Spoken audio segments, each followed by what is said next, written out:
राधिका रानी कहती है कि श्याम चुराते चुराते आए हाय जिया ये प्यासिया कि श्याम माखन चुराते चुराते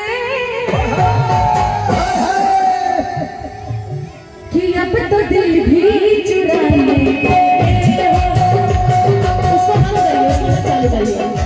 हम अकेले काफी है, थोड़ा सा कर लेते हैं कि शाम चुराते चुराते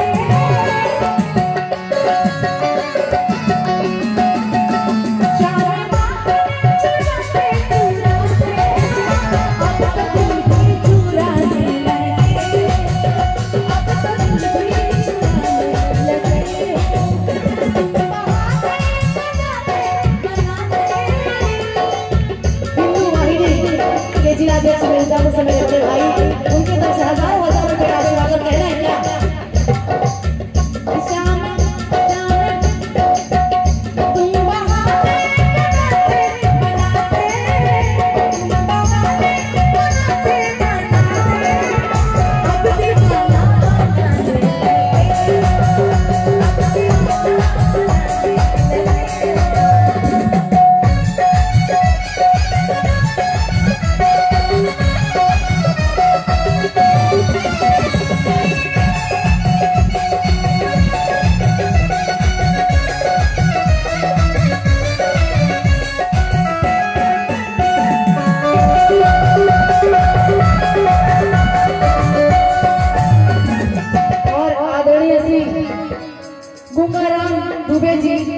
हीरापुर के पावन पवित्र धरती से उसको बंद कर उसको क्यों खोल रहे हैं? उनके तरफ से 201 रुपए का आशीर्वाद आया है श्री सुरेंद्र दुबे मंडू गुरु जी के तरफ से 201 रुपए का आशीर्वाद। जय सिंह प्रजापति जी की तरफ से 101 रुपए का आशीर्वाद।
प्रणाम। और एक बार फिर से आया था अभी पुरस्कार भैया का, और एक बार फिर से 501 रुपए का आशीर्वाद आया है। एकदम रुकिए मत, एकदम रुकिए मत, बहुत शांत लग रहा है, चलते रहिए। और कहना है क्या?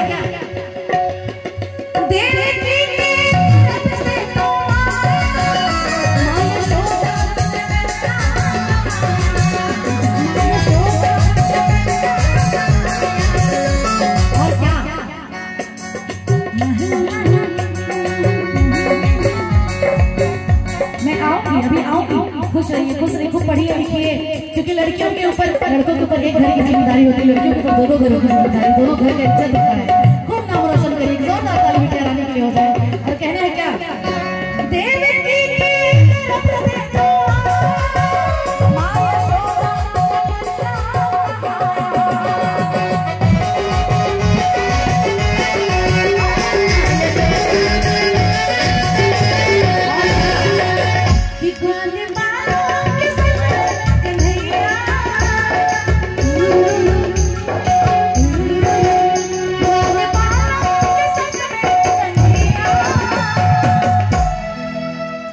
अब तो गैया चराने